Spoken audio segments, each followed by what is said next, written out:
gonna leave the Congo, no, no, no, no, no. Bingo, bango, bungle, I'm so happy in the jungle, I refuse. My name is Israel. And I'm Andy. What's going on? And I hope you're all enjoying this wonderful Friday. And thank you all for joining us in the first episode of the new year. That's right. The premiere episode of our season 2. Here in the Monkey House. And if you've noticed, Danny K is still with us. He's a persistent, well-vocaled man. Right, he just doesn't want to leave, so he's going to be sticking around for a while. Yeah, and I mean, who's going to kick him out? You know, right, I mean, if he wants to sleep on the couch, he's very much welcome to do that. That's right. That's right. Where's this couch? You know, we don't... Well, here's the thing. Here in the studio, we don't really even have a couch. We have a couple of chairs and a bottle of Windex. But aside from that... You know what? I have a very comfy couch for him in my respects, I think, in my mind. In your mind. For him. Just like a visual depiction of one. And we have a piece of paper that says... Mamie? Is that what it says? Oh. It says Mame. Mame? Mame. Oh, man. What is this a reference I got to? to teach you about Mame. Mame is a delicious fruit. Yeah? I was actually, extolling the virtues of Mames to other people who were earlier in the studio. Really? And they didn't know what a Mame was at all. Huh. So, Dude, thank you, Peter, for teaching people the virtues of the Mame. Yeah. For those who are unaware of what a Mame is, if you live in the area, you should probably be familiar with it. But if you don't, it's a type of sapote. Here's what you do: you go to Latin America and you ask for a batido mame if you want to learn about mame. That's what you do. Yeah. And by the way, so Peter's with us as well today. This is my first time hearing of this. I know you guys know who Peter is. Say hi to your fans, man. Hey, fans. What do you do, Peter? What do you do with your life? Not much. Not as much as I should. But we're all on that train. Yeah. I'm trying to branch out, and what better place? WVM train. Branches are a kind of monkey house. Yeah, for most monkeys. Absolutely. Yeah, branches. The vines are fun, but the branches are crucial. Right. Are most monkeys arboreal? Boring? Arboreal. Oh, boreal. Borealis. They're boring. No, we don't have those here. That's. I would say most monkeys aren't boring. I assume there are some that kind of just chill around and do nothing. But yeah, that's a gross overassumption.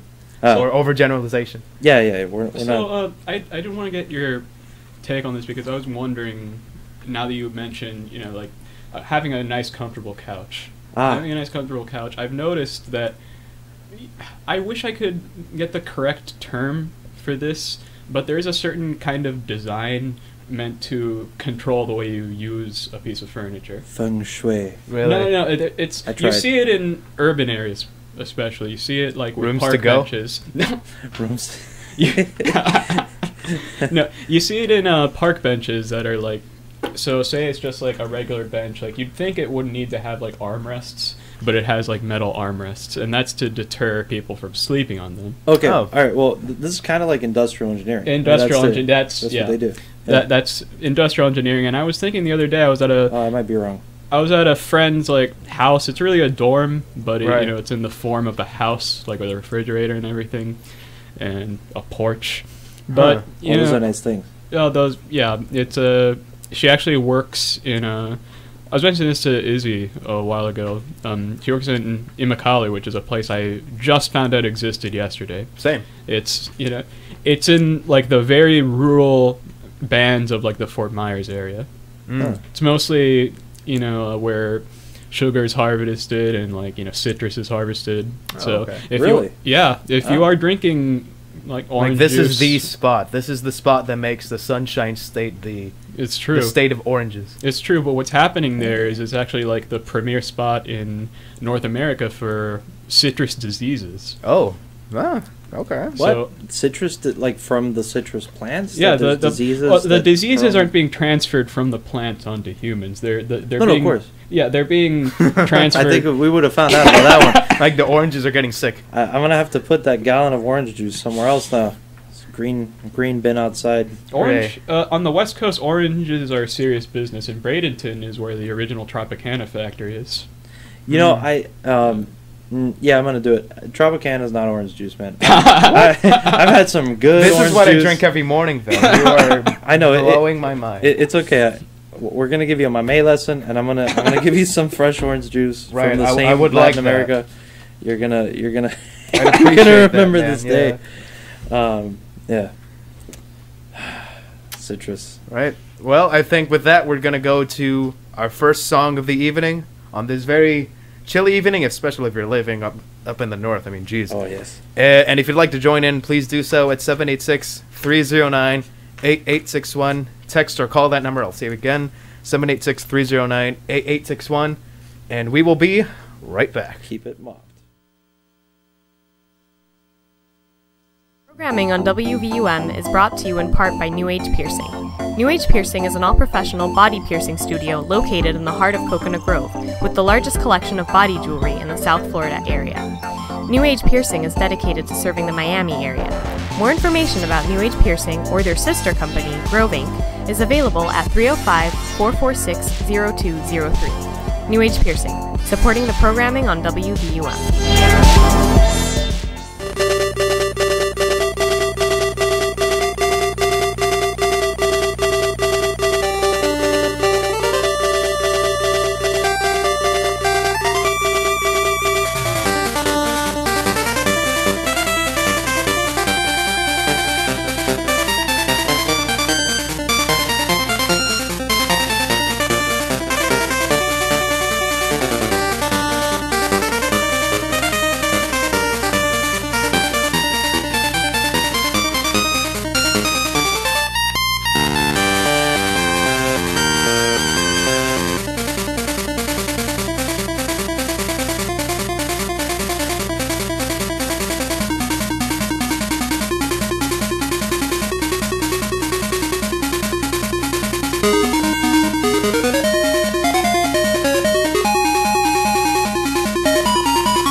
And welcome back to the Monkey House, everyone. That was Telltale Heights from The Legend of Zelda: Link's Awakening for the Game Boy Color, or the original Game Boy. Personally, one of my favorite Zelda games, probably the best 2D Zelda game out there.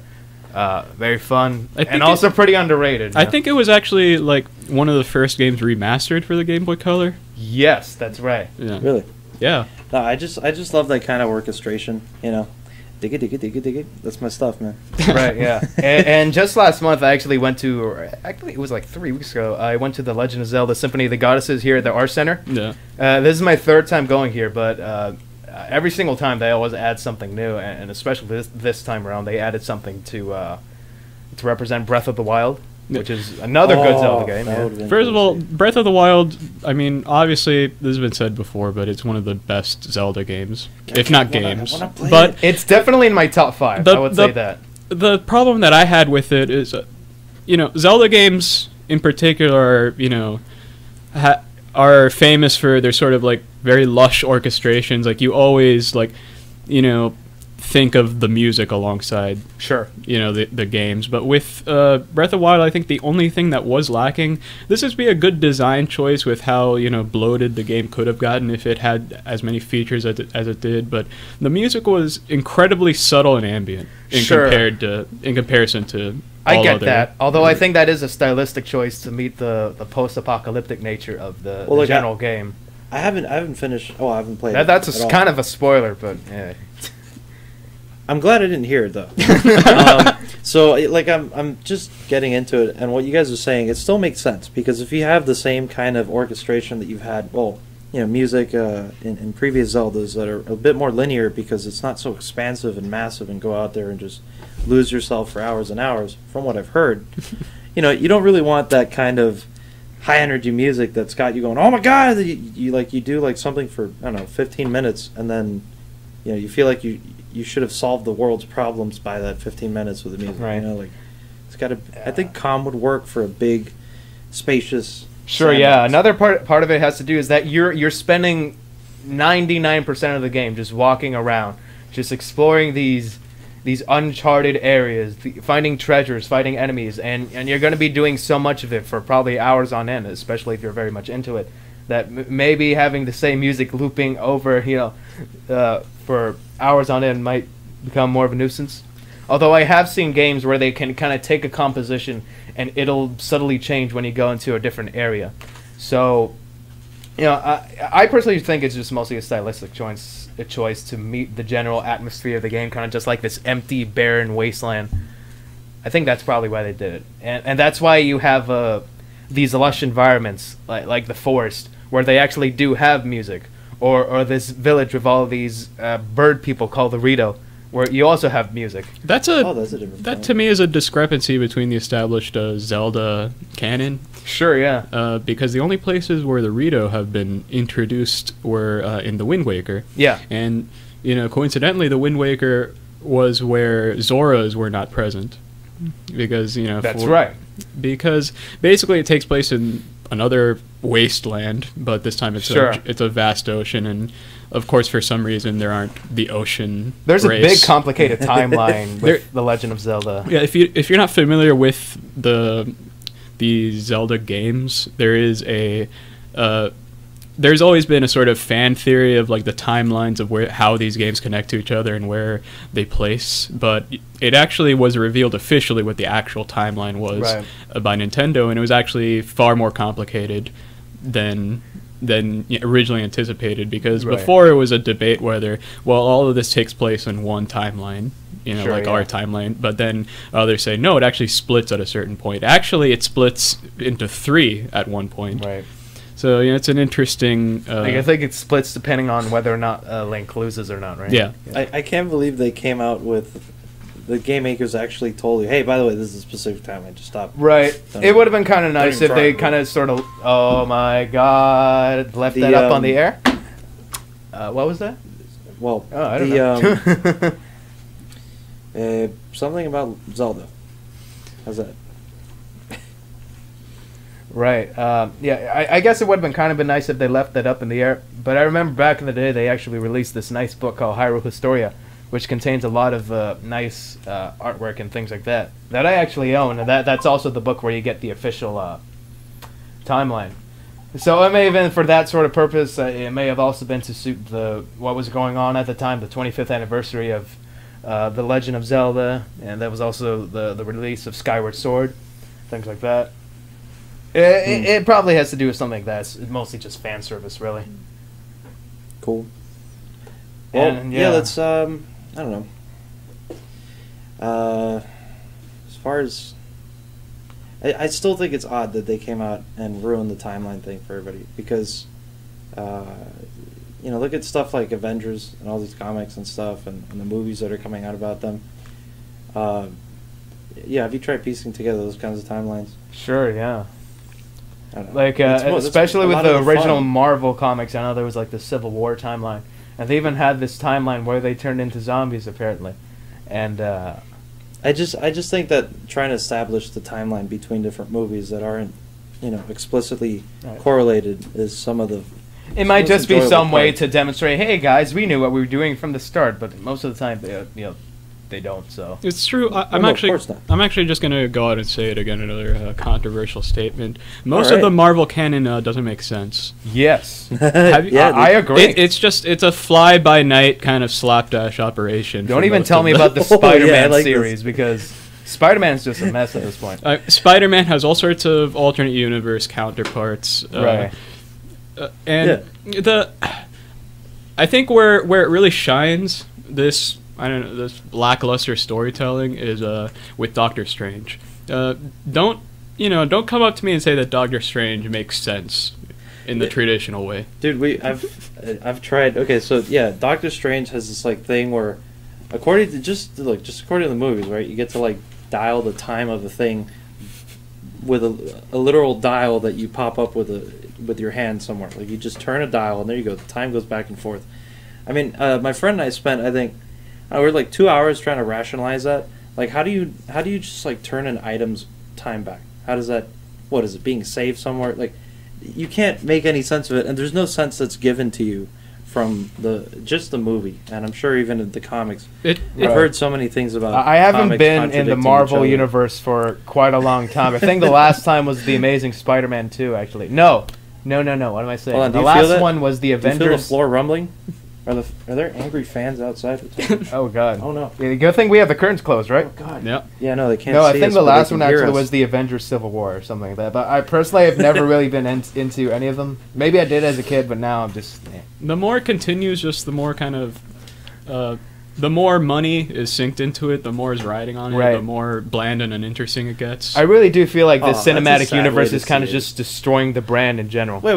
I mean, sometimes actors just don't want to do a part again. Like, okay, look, if Tony Stark, Tony Stark. Somebody mean- help me with. Robert Downey Jr. Thank Yeah, you. there you go. Yeah, so see, like, if he decides he doesn't want to do another Iron Man, what are you gonna do? Are you gonna do the thing like with Toby Keith, right, where they make another Spider-Man? You mean figure Tobey it out? Maguire?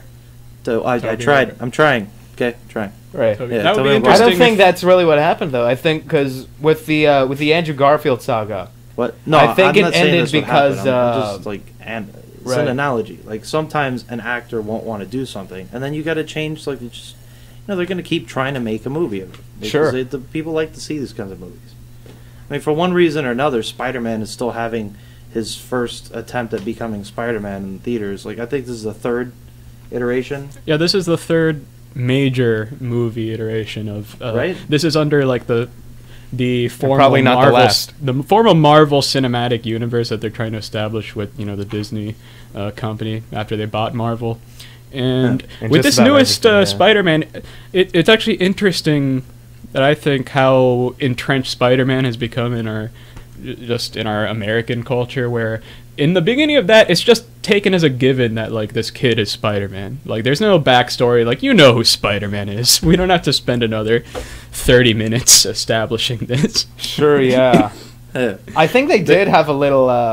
Correct me if I'm wrong, but in Homecoming they did have like a little prologue, right? Or they didn't, right? No, they didn't. That's what I'm saying. Like it just jumps straight to him being Right, Spider-Man. because they've done this so many times. It's like you get it already. Let's just cut to the chase. Yeah, you know why Right, you're here. So, the concept of parallel Ben has universes died twice. aside You don't need from to see it a third physics- time.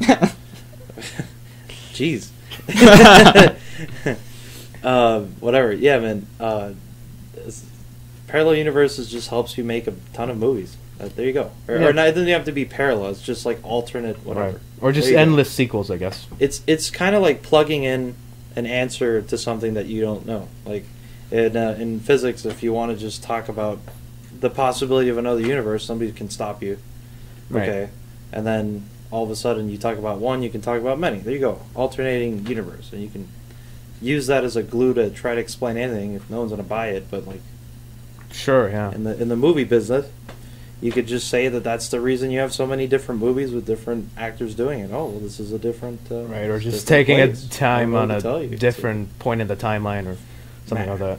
Actually, Like, I'm okay with it. I don't know. that is very interesting. So like, I've studied philosophy and I've encountered the concept of possible worlds within philosophy. Those are worlds that help us understand like how statements of of a modal nature, of a possibility to necessity, like work, how they are true. Like, how is it true that like I could have gone to Publix yesterday? I didn't go to Publix yesterday, but I could have. Why is that true? Why do we just take that as true? Like, if it actually there's no evidence in the universe to say that I did do that. This is fun. Yeah. This is cool. But what I was what I was going to ask was, so I'm familiar with that, but I know that in physics there's a many worlds interpretation of quantum mechanics. How would that differ? Well, if I could take another 10 years to study and get back to you, I might have an answer.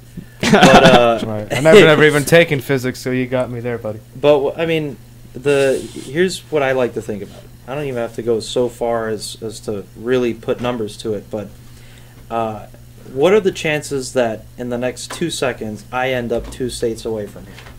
Those are very small chances. I mean, is that even possible in any way? I obviously wouldn't be alive at that point. Yeah. Like, I freaking blew into another dimension for that to occur. What I'm trying to say is that you can consider like a finite amount of possibilities around you, given where you are and what you're doing at a point in time, right? So then, if you're thinking, okay, I could go to Publix, well, can you? Can you make it to Publix before all of the ones around you close at any time soon? Possibly not, right? And then, I mean, that's but possibly that's as far yes. as physics will tell you. The only possibility, right? Like there's a maximum acceleration that any of us can experience before you just die. So you can't go too fast. There is a too fast to go, and then to go faster than that, you'd have to be betting that somehow a technology is invented in a split second and given to you to teleport. Not going to happen. Teleportation has always been one of the most interesting aspects of a science fiction film to me, because it is literally like perhaps like the most complicated, even though it seems the simplest. Right, because that's also another one of those glues that is commonly used, but when you think about it's commonly used in shows and stuff, yeah. But when you try to think about how you would do that, you wrap your mind in circles and spheres. And the common explanation is that you would be just reduced down to your base atoms and then reconstructed in the exact configuration you were. Of course... No, I have an argument against that one. Yeah. Even if somehow like the thing that is created has a consciousness, cool, good for you. I can claim... Well, I can't claim it. But see, this is the beauty of laws in science. I'm going to teach you the difference between a law and a theory. Okay, a law, you could just say it. Doesn't mean it's true, but you can go out and try to prove it. So here's my law. Okay, if I were to have an exact copy of me standing next to me, made in an instant, boom, snap, it's there. Not me, because it's not where I am. I am here. That is there. That is something else. Period. Well, and I think that where you are in the world is, at the very least, it's like it's the initial conditions of who you are, and where you literally are when you start in this world is a big part of who you become.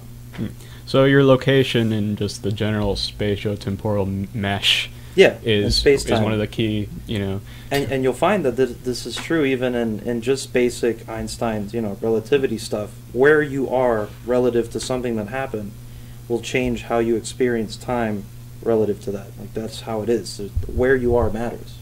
So, that's my defense against that dark art. So, just for the record, you're saying that it is impossible to have an exact replica of you. If it was an exact replica of you, it wouldn't be an exact replica of you because it wouldn't share the same spatial-temporal. Either that or the same sort of immunity that we humans are just naturally born with, like, say, Dolly the sheep, for example. Like, I believe the clone of Dolly died young, didn't she? I thought Dolly was the clone. Oh, right, that's right. Dolly was the clone, and whoever the original sheep was, Dolly retained practically all of her DNA, and yet she still died early. See, speaking of possibilities here, there is no possibility that I could look this up in time before playing the next song to figure out what it is we're talking about. Actually, wait, before we would do that, I just like to acknowledge Mr. Don't shout out Tico 305, who during our conversation about superheroes actually wanted to acknowledge, as he says, how many generations does the Batman movies have? I'm thinking 4. Oh. Well, Batman is one of the oldest, media franchises in Right. terms of being adapted into. Well, let's see. Television. There's Adam West. There's George Clooney. There's Yeah, well, there will only be one Michael Caine. Michael Keaton. who's the guy from the Michael original Caine. Batman no, with I'm Jack talking Nicholson? About the Butler, man. Come on. Michael Keaton. Val Kilmer? Is that Val Kilmer? Val Kilmer. Michael Keaton was in Christian Bale, Ben Affleck. That's it. Or at least the mainstream ones. there. I'm pretty sure there was more. Oh, who's the one from the cartoon with the Joker as Mark Hamill? Oh, yeah. Joker I as only Mark know- Hamill? Yeah, Mark Right. Hamill What? is. Yeah, Mark Hamill Hamill. voiced the Joker in the 90s, I think. He's actually the most for years now. He's actually the most famous voice of the Joker. I think he was also Really? the voice for the Joker in Arkham Asylum. Well, Yeah. let me tell you, he's got that kind love of. the Joker. Oh yeah, that could be Yeah. fun. See, now I gotta look that up. That's Yeah, that's time that- for all these things. that's his I'd say second most famous Right. role ever. And he actually took up that same voice for I forget the main antagonist in Avatar: The Last Airbender. Oh yeah, The Fire Lord Ozin. Sozin? Oh. Sozin or It's Ozin? Sozin, I think. It's Sozin. I forget. Yeah, he does a fantastic sinister voice. He's a fantastic voice actor. Like you, Right. you know, He does a lot of villains. he's so good. You didn't even know how many times you've heard him. Right, I definitely didn't. I was mind blown when I heard that. I was like, wow, geez, Luke, you got it. You got a lot in you. I have a great admiration as someone who just watches a lot of animation. I have a great admiration for voice actors and they're basic. Of course, they don't have to deal with the more physical aspects of acting, but they make up for it in like the variety of voices. Some of them are just straight up chameleons. Sure. Dude, Like think of how many Robin times you've heard Williams. Tom Kenny. I was just about to mention him. Tom Has Kenny. Mark Hamill been around as much as Tom Kenny? I think Mark Hamill has been like around as long, but Mark Hamill hasn't Right. taken as many roles as Tom Kenny. Because mind you, Tom Kenny has been SpongeBob. He's been the narrator from Powerpuff Girls and the mayor, the Ice King from Adventure Time. All of these roles, and it's pretty amazing. He's done a lot of roles. He has a pretty expansive resume, that's for sure. Dude, I've had my mind blown by this kind of job. Seeing someone do it well, I think there is a physical aspect to it because you have to feel what you're portraying inside. And I mean, if you've ever seen videos of Robin Williams doing voice acting for stuff, Right. I mean, dude, that's something to be aspired to. Right. I think it's I mean, doing this radio alone has given me greater admiration for the voice actors in the studio. yeah. I mean, having a particular voice it's very difficult. Mm-hmm. Yeah. But hey, man, and they had a really good time with it. These guys, it's nice to see people do that well. Yeah. All right. Is it song time? I think it's song time. All right, guys, we got another song for y'all. We will be right back. You know what the problem is? What? You got it set to M for mini, when it should be set to W for... WVUM, South Florida's alternative voice.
And welcome back to the Monkey House, everyone. That was Mechanical Rhythm from Xenoblade Chronicles.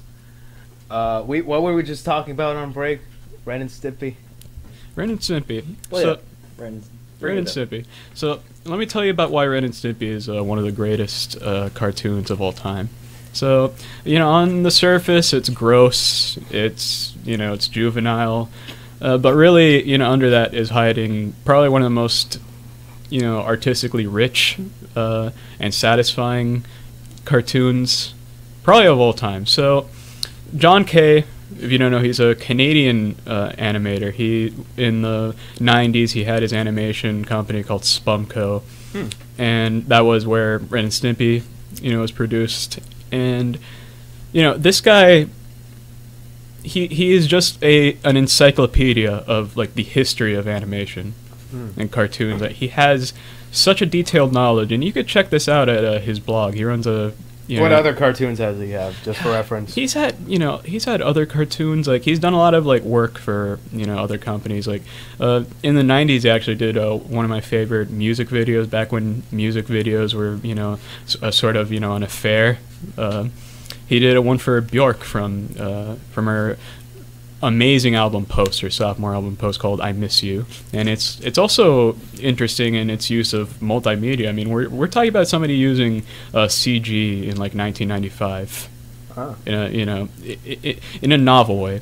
But Sure. Back to how Ren and Stimpy kind of subverted animation. So you had like, let's go over the character models. So they're bizarre and ugly. It's like a chihuahua and a dog, right? Yeah, a chihuahua and a cat. Oh, really? Yeah, he's a cat. Oh, Yeah. wow. Yeah, Stimpy is in fact a cat. And, Mind blown. And if you look at them, you're like, how are you're going to animate these fluidly? And what makes them so dynamic is the secret is that they're drawn off model constantly. There's no model. If you don't know what that means to be on model, is basically so using the same sort of design. Yeah, when there's animation, to keep the continuity of an animation, you have like a established model. It's like a character sheet that you have next to you, and it gives you the dimensions, the exact dimensions of the character relative to its environment and space. It'll probably have like another character next to it to establish how So like example, tall. SpongeBob maybe? SpongeBob is actually another so SpongeBob is an example of a cartoon that's actually directly influenced by Ren and Stimpy. Right. For its use of... No, I know. It even goes down to using its music from time to time. Yep. And so it borrows another technique from Ren and Stimpy, which is like the grotesque still. So Probably not as grotesque, or at least from my experience. not as grotesque as in Ren and Stimpy. Right. And like the so animation many, in Ren and Stimpy is a lot more visceral. so many and in terms of subversion, there's also the color palette in Ren and Stimpy. Like cartoons, at least prior to that, especially like directly prior in the 80s when cartoons were used to sell toys, is that the color palettes of these cartoons were either bright primary or bright secondary colors. So we're talking about like really strong reds, blues, yellows, purples, greens, oranges, and if you look at the color palette for Ren and Stimpy, it's actually downright gross at many times. It's got very almost too natural shades of like green and turquoise and brown and red. Nothing really pops, and it's very unsettling, and it really fits the tone of the show well, along with everything being off model. The characters wildly change in shape and size depending on the camera angle. It does lead it to be, I think this is to its benefit, disorienting. Didn't Adam West, well, not Adam West, whoever the guy who voices Billy Ren, West. Billy West, do both Ren and Stimpy? At a certain point, actually. So that's an interesting chapter in the history of animation. Oh, golly. So It's like a Rick and Morty. yeah, so originally John Kay, for the first season of Ren and Stimpy, had total creative control from Nickelodeon. And of course, like, in my opinion, that's the best season. The first season? The first season of Ren and Stimpy. Right, I hear that That's a lot, yeah. That's, that's where it was, no holds bars, cartoon. This is like very progressive cartooning going on. Sure. Very controversial. Very controversial. So Billy West was always Stimpy. But then John Kay was the voice of Ren. initially, but because Billy West is like a true professional among professionals, he was able to perfectly mimic John Kay's voice as Ren. And so when John Kay was booted off of the show, he was given the role of Ren. Dude, that's impressive. That is very impressive. Like It's like a '90s Justin Roiland. Yeah, that's he. Well, I mean, He's been on Rick and Morty too. Rick and Morty has featured, like, Tom Kenny has been on Rick and Morty. Really? I haven't seen much of it, but I wouldn't be surprised. In terms of professional voice actors and cartoons, it's actually pretty much a who's who of contemporary voices in cartoons. Sure, yeah. Billy West has had roles, like Tom Kenny has had roles. Alex Hirsch of Gravity Falls fame has had roles. Right. So he did the Stan, right? Yeah, he did Stan, and right. he did now we're getting into modern cartoons. Yeah, and he did Seuss, all of which is, by the way, like influenced in one way or another from John Kay and Ren and Stimpy. Sure, I would imagine so. Yeah, it seemed like what I noticed at least was the pattern before, at least the cartoons of the '90s was it was a lot more safe, a lot less innovative. Yeah, it was safe for, like, say, the Looney Tunes and the Tom Jerry's, and even by that point, those cartoons have gone a little stale. It does. So Ren and Stimpy also harkened back in a lot of ways to that older era, because once you got to, like, of course the 80s, like the G.I. Joe and the Transformers and the He-Man, like, if you look at the animation back then, not only Sailor Moon is a whole different can of worms. The history of, like, anime, as in anime in Japan, is itself sure, I would imagine. But we're focusing two different empires. We're focusing on Western cartooning, even though, like, there's a certain point where they do meet. Yeah, how about Cowboy Bebop? Cowboy Bebop, the Boondocks. Boondocks is a fascinating example of a cartoon that does take inspiration from an anime. Sure, yeah. So from an anime style, which is interesting because for most of anime, if you look at the oldest anime, like like Studio Ghibli stuff? Studio Ghibli. Kimba the Lion. Kimba the White Lion is, like, I guess, a good example. Like, that's a whole nother chapter in the history of animation too. So if you don't know Kimba the White Lion, look it up. Just look up. I guess it might be on YouTube. But Kimba is pretty much just White Simba, right? It is like the exact art style of the Lion King. Right, yeah, except the Lion King probably took it from... That's exactly what happened, because Kimba the White Lion was, like, I think it was in the 70s. Yeah. Hold on, that doesn't surprise me at all. I mean, a lot of Disney movies have horror... Jesus.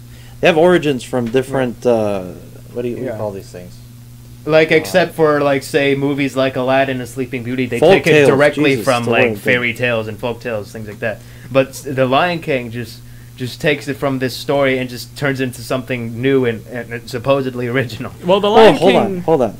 In music, this kind of stuff happens a lot too, and it's accepted. Actually, I find it so weird that this isn't as accepted in film and animation as it is in music. But if you like a song or you like a riff that somebody does, you're encouraged to take parts of it and then make it your own. That's the whole point. I mean, it's not like Lion King was a verbatim thing. This isn't like... do you know the song My Sweet Lord by George Harrison? I contrast a couple of Bibles, but I don't want to be burnt tonight. What? My Sweet Lord by George Harrison, there was a bit of I think a plagiarism case against that, because he apparently, as the court ruled, subconsciously took the riff from a song by the Ronettes called Be My Baby. And... well, I mean, if it's the exact riff, that's, you're in kind of bad luck there. Like, the chord progression is very similar, of course, the subject chord material progressions is very are always okay to completely take with you. That's the thing. It's true. The chord progression and the melody. Not so much the melody. So actually, the evolution of, like, how jazz came to be what it is today was, basically just a reharmonization of, like, very lame, like, Broadway show tunes. Right. So and there's beautiful ways to do that. So you can take anything and make it sound great. So exactly, it's all about reharmonizing things, doing doing different chord progressions, doing so I guess a good example of this is you look at, like, a Disney tune, "Someday My Prince Will Come." Oh yeah. Which one is? "Someday My Prince Will Come." That's from Cinderella. Oh. You know. Okay. The only Yeah, song we'll from get that I that know is some "A point. Dream is a Wish Your Heart No, Makes." Let's say. Is that, you know? A dream is a wish. The Is point- that Snow White? I forget. The point is, no, that. The point is that, you know, like it's gotten to the point where it has been so, you know, worked into jazz that, you know, it's become its own sort of jazz standard. But if you trace the progression of it from this sort of like kind of hokey tune that's not cool, and then all of a sudden Miles Davis starts playing it, and oh, it's suddenly cool. And then you get all these, like, you know, chord inversions. Like, listen to a Miles Davis version. Listen to Although one thing is that Bill Evans. Listen right. to a Bill Evans version. if you're listen to a looking Bill for Evans great- version, and you'll see the Great potential version. of even like the most like lame tunes. Right, and this is bringing it back to my point that, you know, Lion King or whatever. Come on, you know, it's not like the well, Lion no, if King you put was a new spin direct on theft something of that's something. cool, but if you take the exact same key, the same sort of harmony, you're copying someone. You're not being original. You're just copying someone. Are we talking about Pitbull now? Oh, I was still on songs before you went back to the Lion King. No, I just No, I know, but like the Lion King thing is not going to be that. It's not going to. It can't. I, mean, But, I well, can't speak of it because I mean, that debate is dead because it's done already. And well, and in music, you can take either the entire chord progression, or you could take. Some people won't let you take the melody. That's a little different. If you copy the melody, that's not usually okay. But the chord progressions is accepted. That's the Sure, thing that is it's fine. hard at this No, point. it's to, encouraged actually. It's hard at this point to develop an original chord progression because I can't think of any chord progression at this point, especially in a rock or pop song, that hasn't been done to death at this point. Well, yeah, I mean that's a little different. There are some that are super standard, like any blues progression. But you know, you can think of progressions that are odd. They're just going to sound odd. Like you saw that a lot also yeah, in the it is gonna be 50s tough. in the rock and roll era. Like you used a lot of the same chords. E, D, A. But what I'm saying is that most musicians encourage you to take the chord progression and do something new with it. They like this. This is the whole concept of New Orleans jazz. Like really awesome. Just take some blues stuff, change the progression a bit if you want, but you can still entertain a crowd with the same progression and some just awesome riffs, awesome solo. Like Sure. give your perspective, speak through your instrument, whatever. Though if it's the And- same riffs, then But this is the same. Yeah, we've established you can't just take the same riff. exactly. There you go. But you know, I mean, so you know. Also, you know, that hasn't stopped. You could steal from yourself. I mean, how many times did AC/DC make the same album? Or how many times did Motorhead make the same album? Guns N' Roses. Guns N' Roses. Well, they only had 2 albums. Did they? They only had 2 proper albums. Journey had a lot of very good stuff, but there are some repetitive stuff in there too. I mean, what are you going to do? That's your style, you know. Sure. And you kind of, if you enjoy playing a certain way, chances are you're going to play a couple of repetitive things, but. Oh, of course. You enjoy it. That's what counts. So I keep saying this. There's never been a better time to listen to music, especially if you want to listen to, you know, adventurous music, just because there is such almost a glut of music out there. You're just inundated with music out there that of all sorts of. There's never been this many genres of music out at one point, and you know, if you're looking, you could always look beyond. You know, chord progression. A lot of electronic styles, you know, work within a sort of like rhythmic template. Like I'm talking most about footwork style out of originally out of Chicago, but it's kind of, you know, cross-pollinated with the larger Great Lakes region. You know, in Detroit, it's known more as a ghetto tech as a style, and you know, it's very prevalent in Gary, Indiana. But you know, that's a recent genre. Like as far as I know, that genre only is about maybe a decade old. Sure. Maybe over a decade old. There's, you know, this new music is always constantly happening, and it doesn't need to be based on our preconceived notions of how a song should sound. Right. Yeah. There's always, you know, novel ways to make sound. Of course, yeah. Yeah, and that's our brave music director, wading us through all these oceans of sound, bringing the Speaking best of stuff sound, to you guys. Speaking of Here in sound, WVUM. would you guys like another song? I think I'd be interested in another song. Yeah. All right, here we Play go, the thing, guys. We will be right back. Keep it locked. For a turned-on campus, turned-on radio. WVUM, the voice of the University of Miami in Coral Gables.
Hello, everyone, and welcome back to the Monkey House. That was the theme of the Celestials from Okami, which you can play on the PS2, Wii, or I think recently the PC as well. They recently released an HD Master version, and it's just a really pretty game.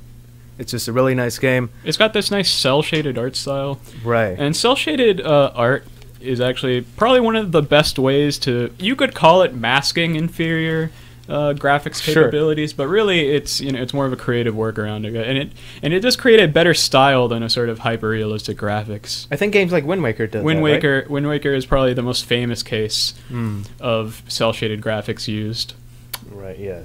Although they did a really good job in the HD mastering of Wind Waker.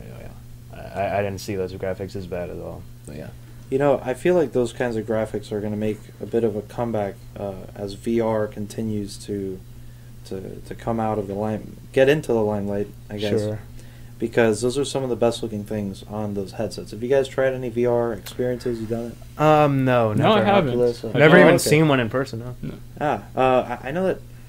Oh yeah, Best Buy does these like, what do you call them? Like the Oculus Rift. Yeah, like you can sign up to schedule. Like, actually, I'm interested. If anybody listening has used it, tell us what you think. Right. Please text us. Tell us at 786-309-8861. Yeah, I'd like to not be the only one here that's kind of excited as hell about it, because it's it's still relatively new, man. So tell us more about it. Yeah. So for those of you who don't know it all, I'm just going to give you that one sentence. VR is like blocking everything else that you can possibly see, putting a television right where your eyes are, that follows your head when you look around, and what's the word? it maps everything that you're looking at to this video game. So you are in the perspective of whatever character that you'd normally play a game in. You probably already knew that. And like the sound goes with it too, at least with headsets that I've used. So like you'll have these earphones, and where you look, the sound changes so that you hear things where they look like they are to you. And it's an amazing experience to remember what a virtual room felt like being in. It's a very odd thing. Does it come with like controllers or whatever? Because I always wonder how you move. In those things. So basically at this point, I think the two major, what do you call these? The two major Oculus Rifts. Well, no, VR companies. Oculus is one of them. The two major VR companies, they have controllers. So the controllers also map your hands. So you have a head that you have this thing in your head that tracks your head movement, and you have two hand controller things. And when you're looking in through that monitor, what you see is where your hands are, but in this virtual space. That's amazing. So you could put a sword in your little hand. You could do all kinds of stuff. Wow. But like it's. Have you tried it out yourself? Oh, of course. Yeah, I have one of these. Oh, really? Okay. Yeah, I'm not going to say which one because I think we've plugged enough people for free here. But it's I've been having a great time with this mysterious headset, and I actually have a trackpad that you can run in, so you can look, so you can walk in the thing. But that's not. It's very clumsy. I wouldn't recommend any of those yet. And is it a steep curve for getting oriented with this? Like, like the first time I would imagine you take it off and you have this massive dissociation, or you might even have you might even become sick just because you're. That is a factor. Yes, it's something that you have to get over at first. I feel like it would have been less difficult for me if I didn't start with this Pixel box called DK1, which is the first implementation of recent times of that. There's no need to go back to that. Is there any sort of console for these machines, or do you use your computer? The machine is itself a console. That's how that works. Well, so you could even play it outside then? No. Okay. Okay. That could be interpreted wrong. You need a computer to be the console to run the thing. But okay, that makes sense. Essentially, when you pay for this item, this headset, the headset is kind of like as if you're investing in a PS3 or PS4. But you have to already have a computer that can run these things. So that's a very expensive thing to get into. If you don't have a gaming computer already. So that's a wall. But so like you could even bring like say your laptop outside and just play it outside if it's good enough. Yeah, they have setups for this. That's both exciting and dangerous. Dangerous, of course. Are you kidding me? But it's totally safe to do around US 1. It's great. Yeah, we recommend we have traffic simulator. So do you think it's a gimmick, or do you think it's actually going to be around to stay? Because obviously a lot of people thought the idea of having a home console was a gimmick. And look where we are now. Yeah, true. Look, man, the technology is not a gimmick. That's for sure. Whether programmers are going to get together and start pushing games like this, whether people are going to invest in getting the technology and trying it for themselves, and also, very importantly, whether or not people will get over the first 15 minutes of, I can kind of vomit right now, but I'm not sure. That all depends. I don't know, but if we do, it's not a gimmick at all. It's an amazing thing. It's a lot of fun to play a functional game. In VR. Interesting. I gotta try it out one of these days. It kind of feels like how the 3DS was advertised at first for its 3D functionality, and now they don't even talk about it at all. It's just just like a glorified DS now. When I first played one of those, I was expecting holograms. Like I thought they had invented. Yeah, right. Like, that was gimmicky, but the games themselves are amazing. But really, it's just a visual trick. Right. It's like a sort of visual cross-hatching that makes you think you're looking at something in 3D when really it's 2.5D, but really you're just, ruining your eyes. That is exactly the same. See, that was a gimmick. I'm totally with you on this. And it's exactly as much of a gimmick as 3D TVs, if you guys have ever... Sorry if you purchased one. Don't feel bad. Like, I understand. You could still use it as a 2D TV. I've never seen one of those either. I wonder how those work, yeah. What they do is that they give you a massive headache for a one-dimension... point perspective of a 3D. Nice. Like you feel like you can sort of have depth perception, but then there's also this intense are aspirins included to hurl. Huh? Are aspirins included? We don't want to contribute to the opioid crisis Oh yeah, more than we are. Oh god. So yeah, I mean, those were all gimmicks, in my opinion. This is different, and the reason I felt I know it's not a gimmick is that when I first tried it, I walked around in this like virtual environment, this thing. I did some stuff, and I took it off, and I was like, "Wow, yeah, that ball that I threw in Funland and that headset it should be about 2 feet in front of me to the right." And you put the thing back on, and there it is. And still. it felt like a game to you. Felt like It feels like a memory of location. oh, okay. It's weird. And now, it feels like a game is a That's different another point of thing. view. That's, there's no games so far for VR that feel like you're playing a game with a storyline, with characters that you can like fall in love with and stuff, because the programmers that are currently making these games are not, you don't see like AAA companies coming in and making these huge games for it. Not yet. Right. If anything, it However, might sell they're for the trying. same reasons that kind of like the Wii did for the motion control. Or like kind of like just this new innovative thing. Like, oh, now it can use motion controls back in 2006. And now, or maybe even 10 years from now, whenever it picks up, they could say like, oh, now I can use it because virtual reality. But that's really all it's going to be at first. That's what I feel like. Well, the Nintendo Wii actually sold a lot because it was economical. Right. Especially compared Yes. to all the other consoles on the market at that time. And I think that might be one of the biggest hurdles, too, with VR technology, that it is just so expensive. Exactly. Right. It is such a yeah. huge investment. You have to partition so much of not only your money, but your time. Yes, you do. It's and true, you have to have yes. patience. You have to have patience at this point in time. And I do forget the whole requirement of having your own computer because I'm so used to, with my circle of friends, all of us have, a computer that we've kind of been Frankensteining throughout the years and keeping it up to date. So that's not, I think of, I need to get a VR headset, and I see the $399 whatever dollar price point for the Oculus, for example, and I'm thinking, oh, okay, that's like buying a console. But that's not true, because if you guys don't have a PC, you're spending at least $2,000 to get a good experience out of it. That's not going to happen for a lot of people. But Right. it is, dude, it's fun, Right. and it's something that at the very least, I wish that people could try so they understand how cool technology. Do you think 10, 20 years from now it'll have a mass market appeal? Well, I already see the appeal for it in terms of education, and we've had this discussion Really? before. Yeah, because there's nothing like being able to draw a three-dimensional graph with your two hands in a space in front of you, and there you go, it's a hologram.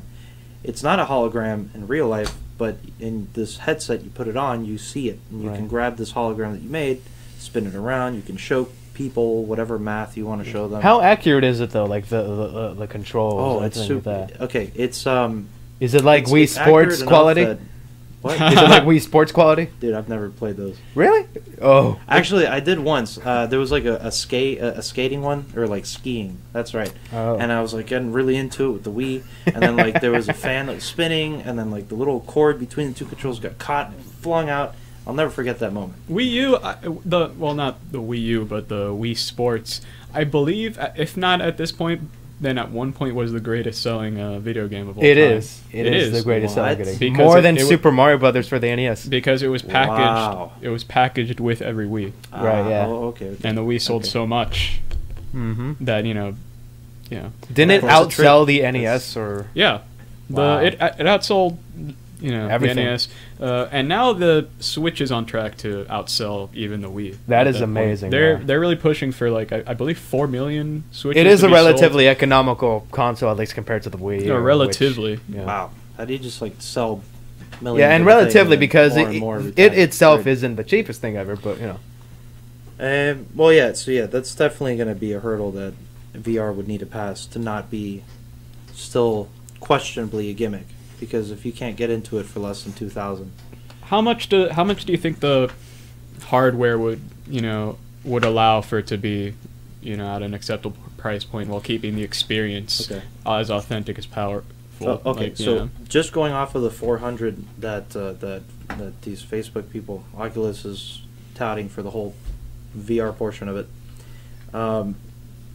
maybe like 1,000 is what you should be as some company who could just make these things. If you put like a production line together to specifically make one device that does all of this, and somehow it acts as a computer, but only for that, you know, somewhere between 800 and 1,000 still, and that's just kind of a factual, you know, it's a realistic thing. That's the limit. You can't get. I mean, if you're not getting a good, you know, VR experience if you get it for, say, somebody tries to bring the price point down to 500.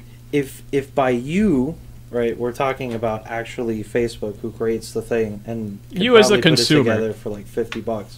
As a consumer, you're not going to be able to do this for yourself for less than 1,000, and 1,000 means that you're going to be able to play like the bare minimum of things comfortably. Like, you're going to come across some games that won't work. That's you know, it's sad, but maybe that will change. You know, hopefully. I'm not going to sit here and tell you that it's all pretty and awesome, and you know, I would love it to be. Well, I mean, it could be awesome, but you know. It is awesome. That but that right, price ain't this pretty. guy knows it. Yeah. Yeah. That's yeah. Should we do another third of the song room here? Yeah. You know Okay. what? Let's do a song, guys. Let's do it. All right, let me just drag this here, and here we go, guys. We'll be right back.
And that was Frozen Hillside from Kirby Air Ride. Only fitting, except for the fact that there's no hillsides Right, in Miami. and not fitting because we were just talking about Ocarina of Time. Quick note about that game, Kirby Air Ride. Like that's actually a pretty interesting example of, you know, sort of advertising sensibilities in Japan versus advertising sensibilities in the I know US. exactly what you're talking about. You I know what you're talking about because on the cover of the game, you have Kirby riding the star, and in the Japanese version, he's happy as he usually is. You know, just that's in Kirby character going along his way, and in America, In America, they changed the expression to a frown. No, Really? Yeah. He's just angry. Yeah, yeah. He just wants to win, and he's not there to make friends. And that's not the only Look, example man, of a Kirby alright. game here in the U.S. that just angry Kirby, right? Really? Right, yeah. In America, you get the Type A Kirby. Right? Everywhere else, you get the Type B. That's how it is, man. I guess. But yeah. Kirby is Type B though. Like Yeah. he's always been Kirby's Type. just No. constantly... Kirby in America is clearly Type A. What's going on? Right. we just discussed he's angry or he's buff. trying to win. Was Kirby actually named after the celebrated comic artist Jack Kirby? I think so. I think I've heard that Because, story. obviously Nintendo has had a tradition of just using famous characters. Obviously, Legend of Zelda is Zelda Fitzgerald. Really? Yeah. That I Scott did not know. Fitzgerald's wife. Yeah.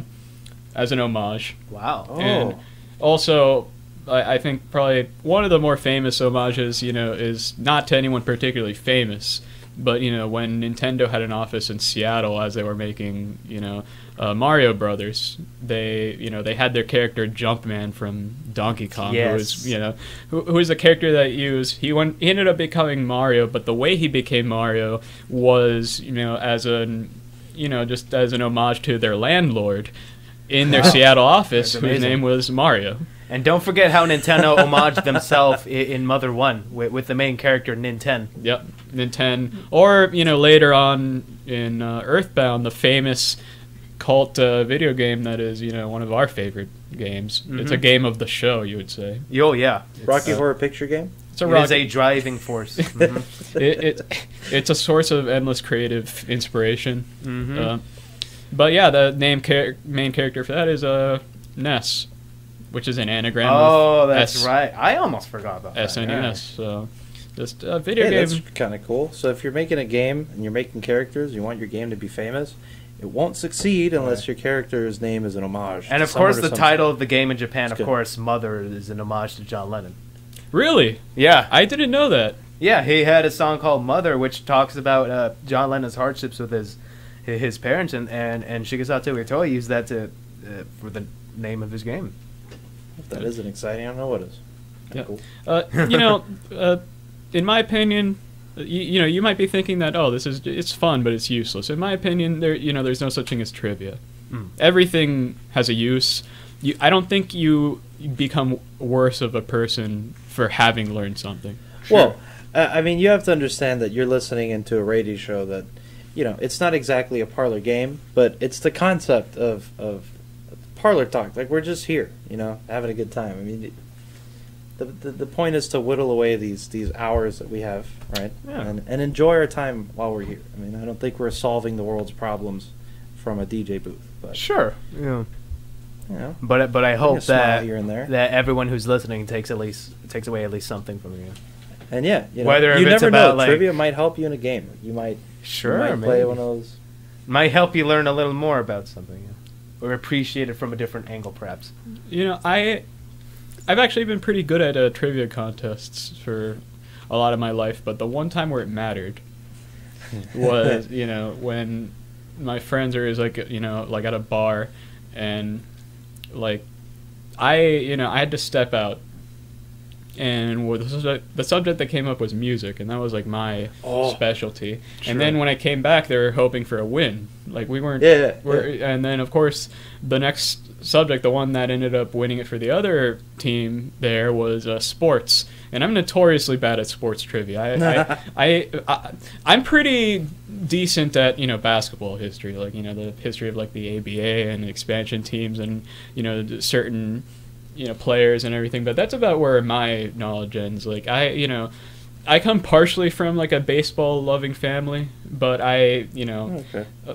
but I find baseball just incredibly tedious, and I've seen one baseball game in my life. I don't appreciate being. I mean, I have a whole rant about Marlins Park in particular. Don't get me started. I wrote an entire article for the Hurricane about Marlins Park. Really? Where I just complain about why it's there to begin with, and how it's just a complete waste of everything, not just for Miami, but also for Little Havana. I think we all agree on this here. Yeah. Definitely, I'm with you. And the vitriol's real. And now, especially when they remove now near Marlins Park, they're trying to build a soccer stadium. A what? A soccer stadium. Oh yes, the Beckham Stadium, The right? Beckham Stadium. I think that's supposed to be in Overtown, though, right? Yeah. You know, I don't think I have like my finger to the pulse of like the soccer community here, but you know, just from what my like life of living here, I haven't felt, you know, such an excitement for soccer that would. I think in America generally you don't have that compared to say South America and or then Europe. And then say like, yeah, oh, but we do have a population, you know, like an immigrant population that loves, you know, soccer. But I don't even see that here in Miami. Honestly. First of all, even if they are here, are they really going to be rooting for whatever the Miami team is, or are they going to be rooting for the same teams that they've been rooting back home? Or, you know, well, I mean, that's. I don't think that's as much of an issue because you know we have some dirty Patriots fans. No, who is it? The not Jets fans. We have Jets fans somewhere. That's totally fine. Like, you know, there's all kinds of different fans of all different teams. That, yeah, but still, the majority of people go for the Dolphins. The majority of people, I would say, even if it's a slim majority, probably goes for the Dolphins, and that's how you maintain, like, you know, season ticket holders and just the stadium in general. Like, if most of the people, you know, in the community of soccer fans don't like the team. Wait, will it be a Miami soccer team? Is that? I'm not What sure. I heard about this was that it was going to be the world's next like major stadium period. Obviously, Beckham's got soccer in mind. I also heard about this back when they were considering having the stadium off the shore, just like on water, which. That honestly would have been cool. That would have been awesome. Yeah, I mean, that's, you know, there's some Final Fantasy 10 people out there. Like, not so much because of all of the funding investment that goes into it, but just the concept of a stadium in the water just seems really... Yes, you like, understand it reminds me of something like Super Smash Brothers Brawl, where they had those cutscenes, and in the beginning, they're fighting like this coliseum in the middle of the ocean. I always thought that was so cool. Well, that's what I'm thinking. You know, I thought that we missed a huge opportunity not trying to figure that one out and just make it happen. I mean, dude, this is Miami. If we're anything, it's an entertainment city. That's, you know, you come here for hospitality, entertainment, have a good time. What cooler thing is there than somehow making your way to a stadium on the water? That'd be really cool. Okay, whoever messed that one up, ooh, okay. Yeah, give ourselves like 10, 20 Einstein, years. Who knows? You know, Who knows? Resurrect the guy and figure out how you could have done that. Just create our own artificial island and just... As cool as that sounds, I mean, just the pure logistics of that... I'm not scared of the logistics. All right, we've got solutions. What if a fire? We're just fooling around. What if a fire happens? You got the water everywhere. Yep. I know that's not the right. What if an oil slick happens, you know, around the water? What if ocean levels rise over the years? Well, I mean, hold on. You know, what if? Well, okay, wait. So the ocean level rising thing, you'll be fine. You just put the stands higher. Of course, you just put look. You know, taller turn grass. Soccer into water polo. Just, you know, if we just put the state on stilts, then we'll be able to outsmart sea level rise. The sea level rise. Yeah. I mean, I was thinking, you know, they'd have like an underwater tunnel to take you to the stadium. That would be super awesome. You know, like the channel does its thing underwater. Yeah, but the channel is boring. Like, do you want it to be like at an aquarium where it's got like a glass tunnel, or it's like you could see out through? I mean, I expect that they'll have a couple windows at least, like little windows for you to see. I don't expect a see-through massive transit thing for tons of cars going back and forth. But I hope somebody would have done that. So anyways, that's not it. Right. And so now you're telling me they're doing it in Overtown? Is this still happening? This is really happening? It's confirmed. Oh my God! So the funding did happen. It's happening, yeah. Okay, so I'm both happy about that and confused because I thought not the water one, mind you. This is in the I know the neighborhood of Overtown. We don't get Waka Waka soccer ball fantasy whatever game, man. Also, tie into what we were talking about earlier, John DiMaggio voiced that character. John DiMaggio, Really? if you don't know, is John DiMaggio, voice of Bender on Futurama, and Jake the dog on Adventure Time. Right, that's how I know him from. Another prolific voice hilarious. actor. Wow. So when you're Wow, like that's nuts. listening to many cartoons, like you're gonna be hearing probably like about like a dozen or so people that are in every single cartoon that's been made. Right, yeah. And it's just interesting to trace that, or at least for me. Like Tara Strong, I think. Tara also, Strong, like she was Timmy Turner from Fairly Odd Parents, and then she was also like Bubbles. She was in Bubbles in the Powerpuff Girls. Like just so prolific. There's a common misconception that the Powerpuff Girls started out as like a sort of targeted towards girls, a very girly girl. Yeah, that is true. But Craig McCracken, that was actually based on a student film he made while in art school called The Whoop-Ass Girls. Right. Back when I was little, and back when that explains wait, sugar spice, right? Spice, sugar, spice, and everything nice. Yeah. No. What were the 3 girls' names? Because there was one that was like the angry one. Blossom, Buttercup, and Bubbles. I think Buttercup is like the tomboy angry I one. feel like she's in green. She's like the living presence of whoop-ass, I guess. Yeah. Cool. But in the original incarnation, they were all all angry. They were just. It was just they were type A. It was they were very much type A. It's just a great juxtaposition. Sure, yeah. No, when I was little, I used to be very little. I used to be ashamed of watching that show. Are you kidding me? Because I had that conception it's a girl's show. No. And my parents are gonna be that's weirded out. I've never had to worry about any of that. But I used to watch Powerpuff Girls, but then I also saw Dragon Ball Z, and then I also watched G.I. Joe randomly. Look, I'm not gonna. I asked to get up early to watch that, before class. Can I get up an hour early and watch G.I. Joe before I go? What? Sure. Look, I own all 4 seasons of the original Powerpuff Girls on DVD. It's a fantastic show. It just keeps on. A lot of fun. No, it is. But what do you think about the reboot? The reboot, it's bad. Right. I mean, it's not horrible, but it really zaps a lot of what made the original fun and interesting. And what's weird is that they maintain Tom Kenny, but they just nixed the original voice actors. Yeah. Interesting. I mean, maybe they didn't want to do it. Yeah, they probably didn't want to do it. That's just. They probably remember. No, I heard Tara Strong was actually pretty mad that they didn't get in touch with them. Yeah. Huh. Another contentious chapter in cartoon history. Cartoon history, yes. Right, this is called an alternate universe. All these reboots of Powerpuff Girls and Teen Titans. And, what I don't like as much is that Powerpuff Girls in particular had this really interesting style where the girls themselves were as bulbous and as possible. There are no sharp edges on them at all. Yeah, it looked like halogen light bulbs. But then the rest of the world was actually made of sharp angles. Yeah, I noticed. Everybody squares. The professor's just a square. Squares and triangles for every design of any other character. Oh, how did I forget Dexter's Lab? Yeah. The same guy, right? No, that's Jendi Tedakovsky. Oh, you could have fooled me there, right? Yeah, it was during that scene, that whole kind of cartooning scene when they were popular in the late '90s, which was there's always a sort of group like that have come out.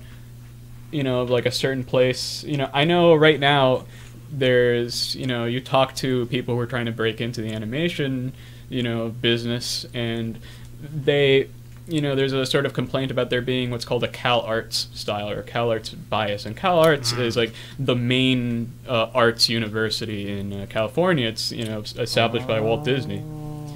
And established by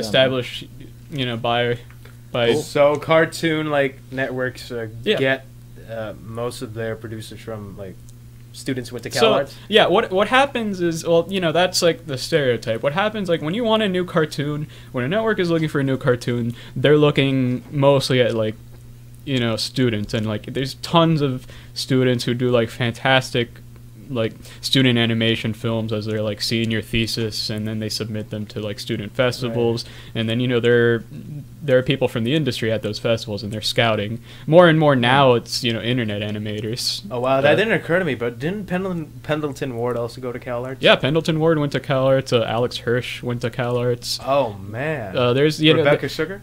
Yeah, no, she actually went to another school in New York. So that she's an exception. But there's an idea that. Not even that they have dominated the industry with their graduates, but that there's a sort of style associated with them that has sort of neutered a large expression. Dude, that's so interesting. Because there's a sort of more rounded features. You look at shows again Adventure Time. and you'll see like it's an interesting art style, but it's very rounded, and it's like you see a similar kind of art style happening within many other. There's you have like very soft kind of like bean shaped heads, like noodly appendages. That's what I was thinking of. Like noodly appendages, and like that's there's a stereotype that's traced to like a certain like what's called a cow art style, which is itself derived from like classic Disney animation of like the 60s, because that's where a lot of the professors are drawing from. Right. I wonder if they teach like how could you imagine trying to teach the principles that imagine Walt Disney had in his time, when he wasn't anything about going and following any like any set what do you say, template, thank you. Yeah.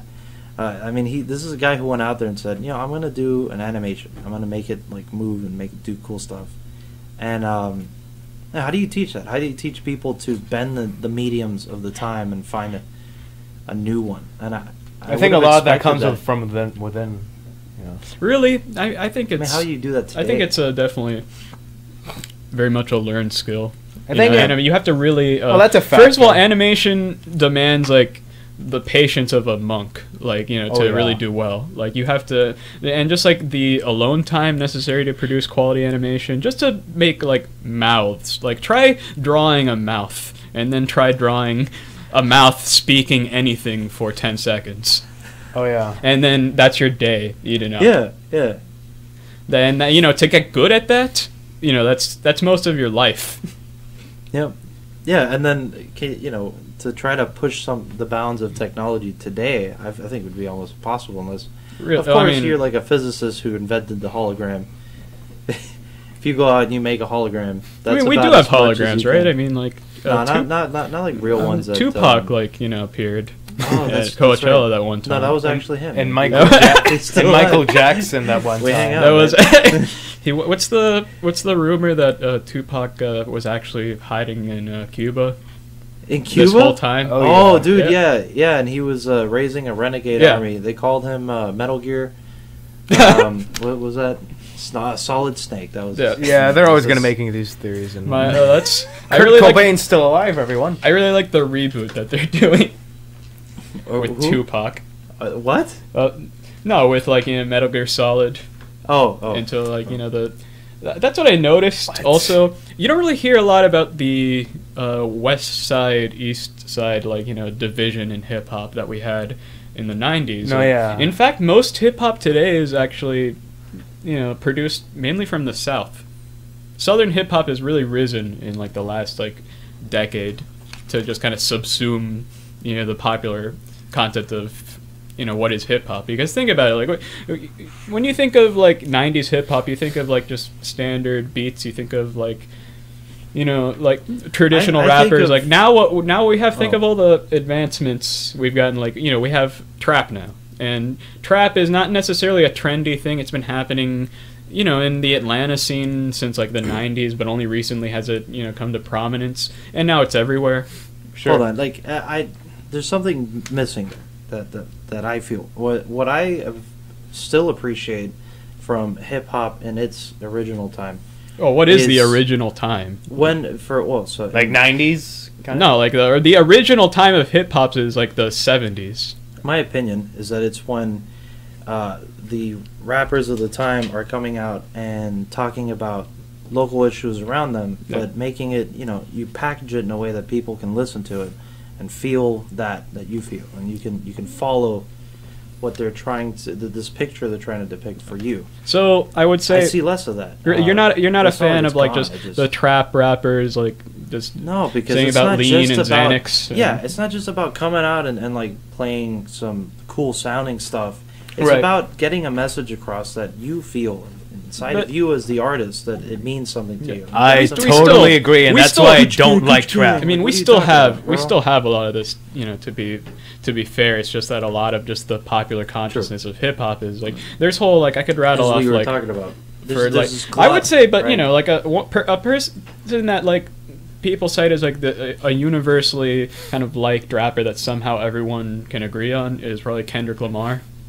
Really? I haven't heard. You're not I've never heard his music. Oh, wait a minute. Okay, so darn. you're saying both of you are saying that you've never heard like Kendrick Lamar seriously. No. Are you serious? No, of course I'm serious. Okay. I'm a physicist. We Have got you heard you know. of, Okay, have you heard of and I just don't like rap or hip hop. of Yeah. differential equation solutions well, to you know, solve it? Like I don't.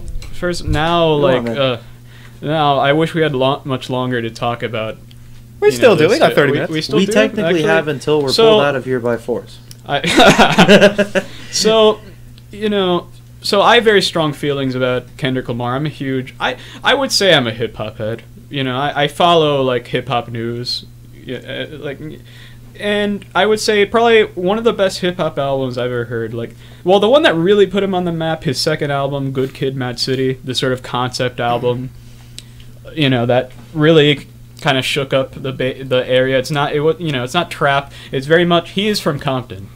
It's very much a sort in the lineage of the Compton hip hop. But many, including myself, would say it's more cerebral. It's more narrative driven. I mean, does he give you perspectives yeah. of what his life was like? Like 110%. Yeah. And I gotta listen to that. His album that came out last year now, Damn, his fourth album has been like it topped like year-end charts, album of the year charts in multiple different, from NPR to Pitchfork to Billboard, like almost everyone agreeing that this is like a great album.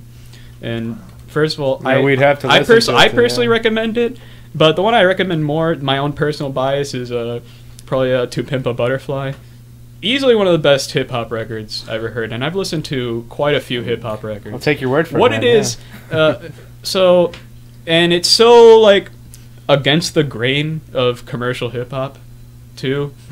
It's the sort of like I don't care about the grain. I mean, but that's what makes it interesting. Yeah. It's this huge album from one of the biggest, rappers in the game right now, making this like very like huge, sprawling, uncommercial album. I mean, the thing is like almost 80 minutes long.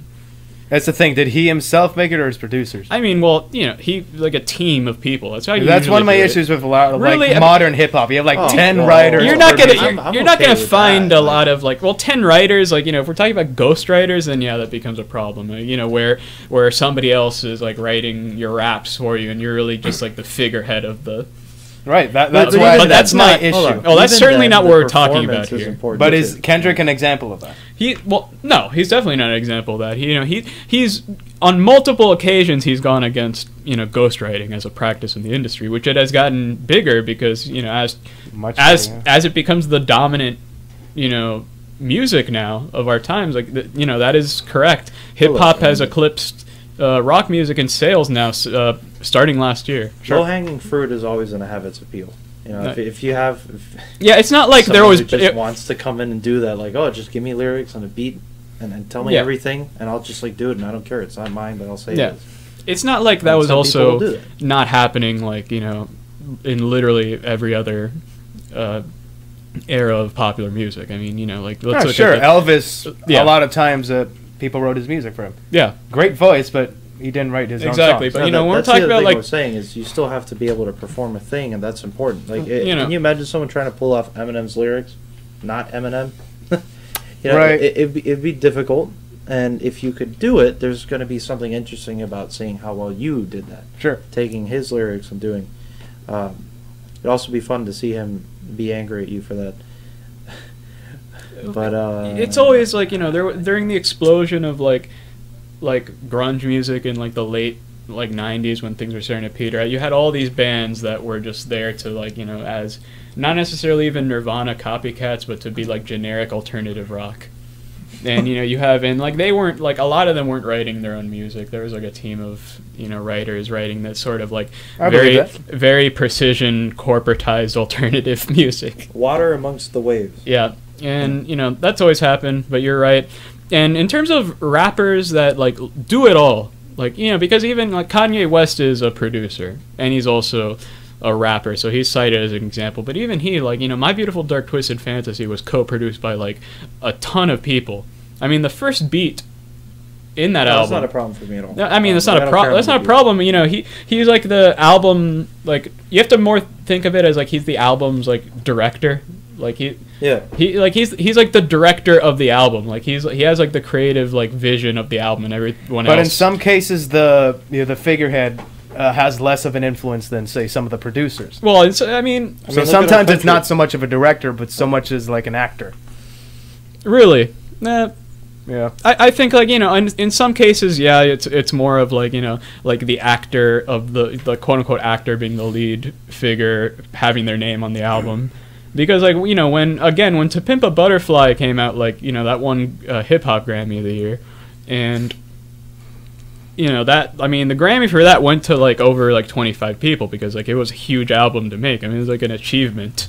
Yeah. And like, because like it's not like he wasn't like like there were actual like live instruments on this beat. Like there's a whole jazz band on this. I would never set that kind of a requirement. Like I don't care how many people you do or don't have on an album. Like if it's good, personally, I want to know that whoever is singing, the voices I'm hearing, the instruments that are part of it, that the people behind that all feel something in them at every moment through this, because that's what I enjoy, is when you can tell that someone loved what they were doing. Okay, like then don't say that this figurehead is a musical genius when they had so many other people helping them.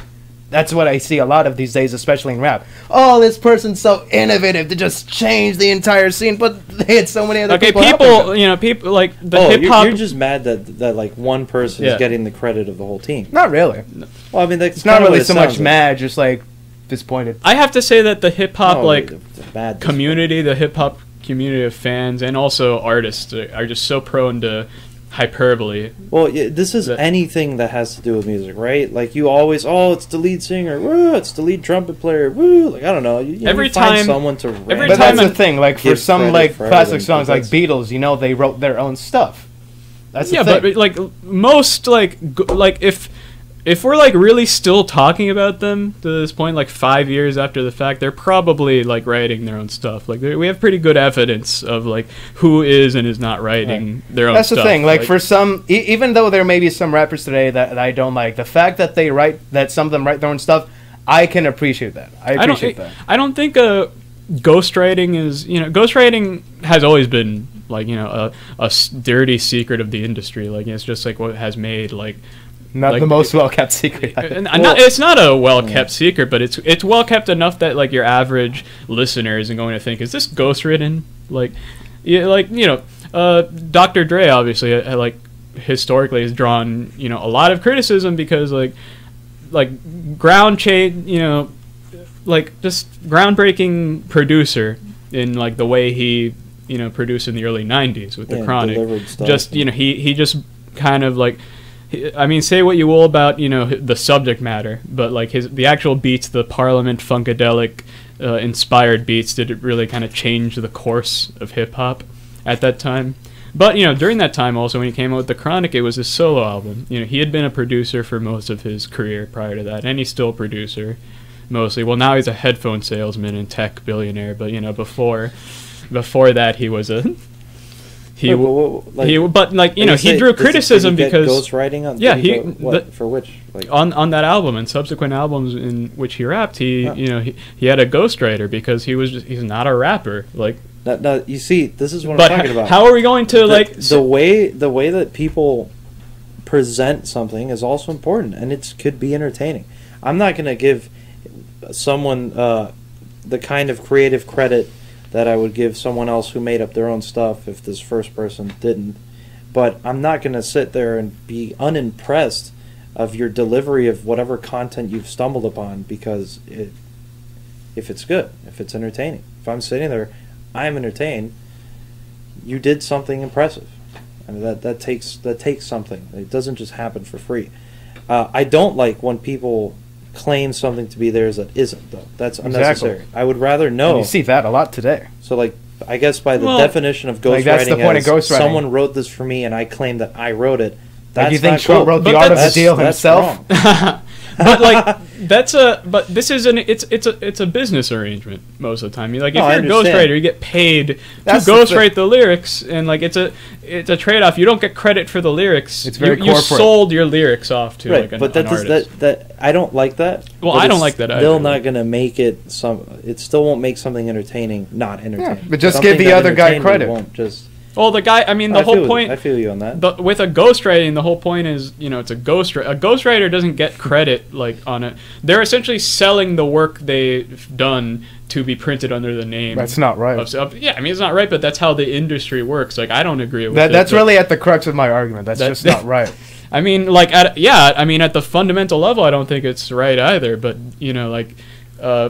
I would actually be interested to see how we could change that because because books especially now printed books are need to survive more than ever. And how are they going to do that? They're going to have big, not necessarily huge fiction authors groundbreaking authors, even people Haruki Murakami or Thomas Pynchon who've written these critically acclaimed groundbreaking novels are getting sales.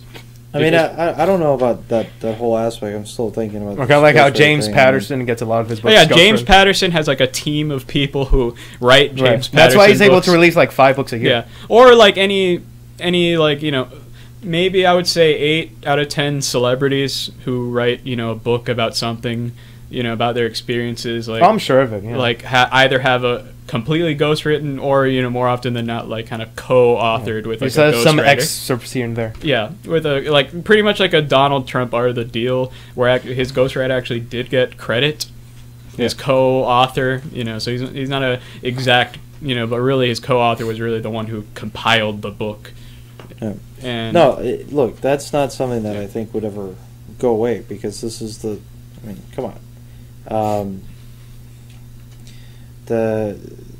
It's a low-hanging fruit thing that we're talking about. If someone doesn't care as much about their skill or this art, writing a book or what have you, and would rather just have someone else do it, pay them, and then get money off of it, they're going to do it. And you can't just remove that from the equation. A lot of it is brand or name recognition. Because who do you think that people read The Art of the Deal? If it was from this guy that no one knows, or The Art of the Deal if it was from magnate Donald Trump.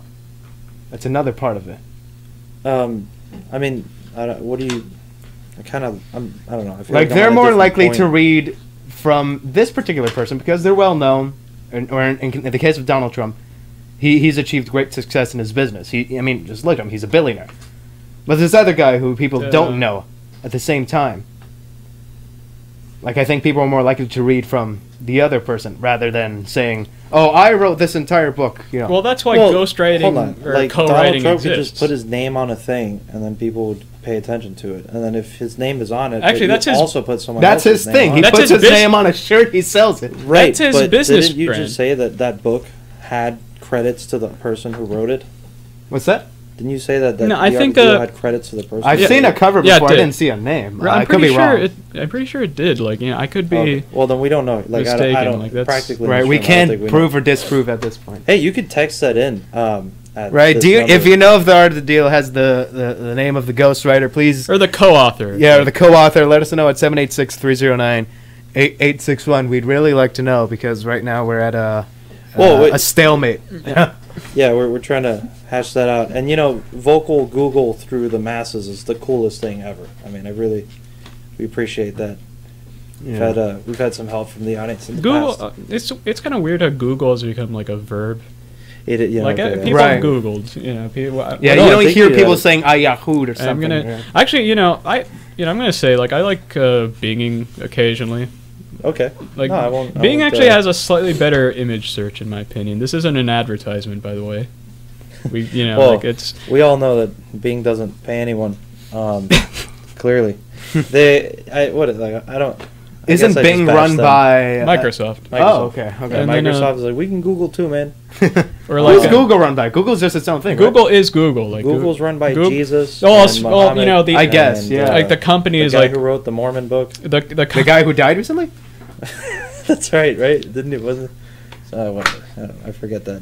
The company Alphabet is where I believe Google is the true parent company. I don't know. It is weird that somehow one function, one company, managed to become the face of the homepage of the internet. Hey, come Google this. Actually, that's Reddit's. That's impressive. Really? That's Reddit's. Reddit's got some too. That's right. Reddit's got Redditing too much. Yeah, but right, you know, even Reddit, like celebrities you gotta and be things a like that use Redditor Reddit too. As you know, like the AMA is like mostly, you know, the Ask Me Anything format. Like it used to be like, you know, I'm a skydiving, you know, EMT. Ask me anything. You know, it's a unique experience that somebody would have. Like I've cataloged over 1 million species of Guatemalan caterpillars. Ask me anything. Like, you know, like unique experiences like that. And you know, now it's more so like I'm like I'm Snoop Dogg. Ask me about like my latest cookbook. You know, like it's, you know, it's just it's turned into a sort of advertising platform, as large, you know, enterprises are to become. And you know, I mean, again, it's like the ghostwriting. I'm not going to say that it's the best. I'm not going to say that it's right, but you know, that's just kind of like how you get when you become like a large company. I don't actually. There's another thing I don't know. Is Reddit publicly traded? I don't think Reddit is. What? I don't know.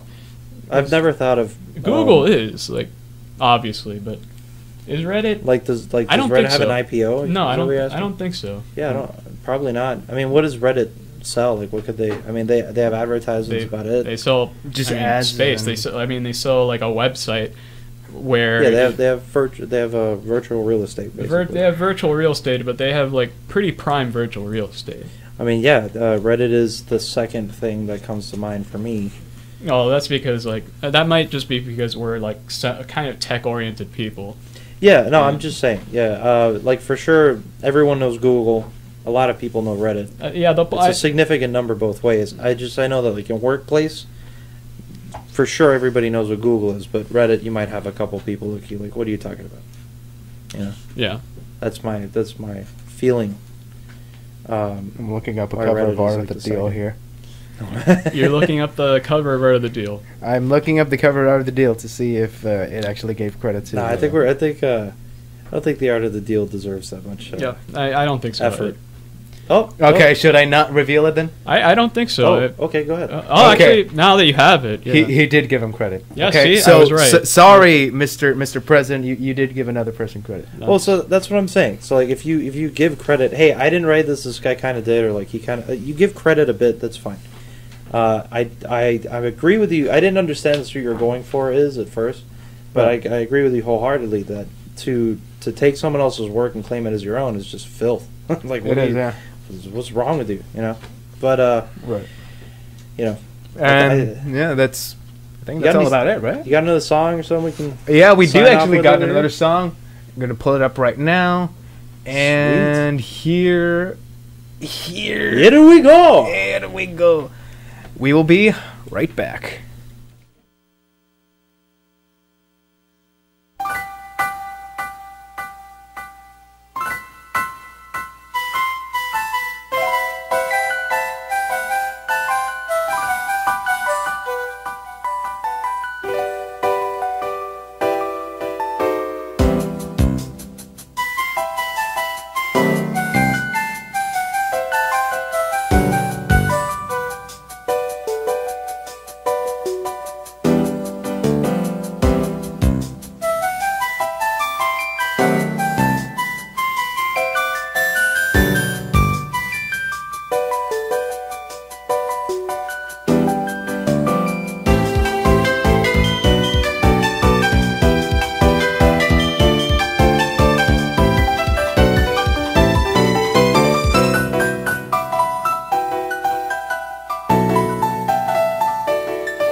And welcome back to the Monkey House, everyone. That was a turn of force from Pokemon Platinum, a game that I've been playing recently for the first time. I think actually this morning I beat the 5th gym. Really? Yeah, Crash or Wake. I think that's is it Crash or Wake? Yeah, he's a sort of a luchador. Right, he's like a wrestler type of guy. Like Nacho Libre? Yeah, actually, yeah, he is. I think he actually does, like, he is a sort of, like, philanthropist in the game, too. Right. So that could be, that is pretty correct. Cool. It's exciting. Well, I think this has been a pretty good night here. It has been a very good night. It's been a good start to the year, I think. Mm-hmm. I agree. We're glad we could start off with the long one, and we'll be back next week. We don't know about Danny K. We'll see. Right. He might persist. And the guests, we'll see about that too. So thank you all, everyone. And thank you, Peter, for being on the show tonight. Anytime. Thank you so much. And don't forget, keep it locked to the voice, WVUM 90.5. Of course. Right. And if you have any last minute messages for us, please do so. Text us at 786-309-8861. We're out of here. Thank you all, everyone, and good night. Keep it locked.